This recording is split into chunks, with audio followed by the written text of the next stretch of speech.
सोयाबीनची ही योग्य तशी खरेदी झालेली नाही। खासदार निलेश लंकेंनी हा आरोप केलाय।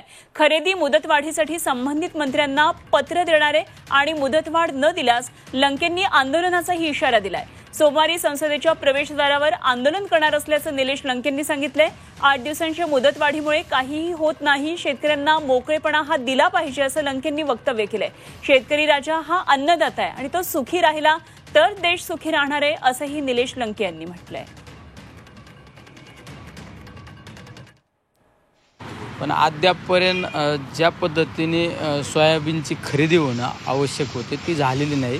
त्यामुळे माझी तर मागणी आहे की मुदतवाढ मिळाली पाहिजे, भेटलीच पाहिजे। त्या बाबतीत मी आज संबंधित मंत्री महोदयांना पत्र सुद्धा देणार आहे। जर